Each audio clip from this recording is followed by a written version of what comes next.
I wanted to read a hadith for you guys. Abu Hurairah radiallahu anhu relates that Rasulullah sallallahu alaihi wasallam said, "Many of those who fast obtain nothing through such fasting except hunger, and many a one performs salat by night but obtains nothing by it except the discomfort of staying awake." So sadly, there are many of us that we do our fast, but we don't really receive any benefit from it, any reward.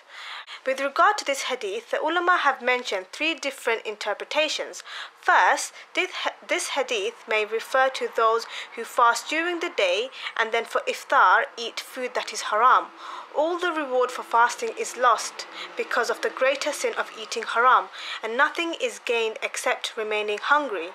Secondly, it may mean that those who fast duly but during fasting engage themselves in backbiting and slandering others.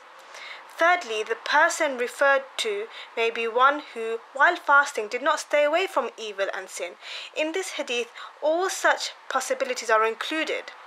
Similarly, is the case for the person performing salat all night voluntarily, but because of backbiting or any other sinful act, example missing Fajr salat or keeping awake for show, his night of devotion becomes unrewarded. So how sad is that? Like, we spend the entire day fasting, starving ourselves, and then we don't even get the reward for it, because sometimes we might break our fast with haram food, and because we break our fast, and that sin kind of nullifies all the goodness that we did throughout the day. And some of us may even backbite, and backbiting is such a really scary sin. I read this hadith once I was doing my Islamic studies. I don't know the exact hadith, but I remember reading that backbiting is actually a greater form of sin than committing adultery, believe it or not, because when you commit backbiting, when you talk bad about someone, or when you talk bad about someone in front of them behind their back, or you slander, then if you don't ask for that person's forgiveness, then on the day of judgment, they can say to Allah, well, this person said this and this to me.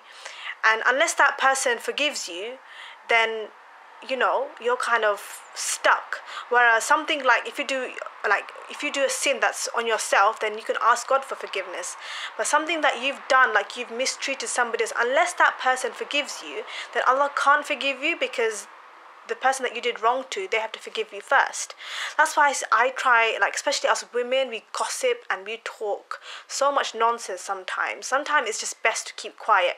I don't know why we have this obsession with gossiping and talking about other people, but we really should try and control our tongue.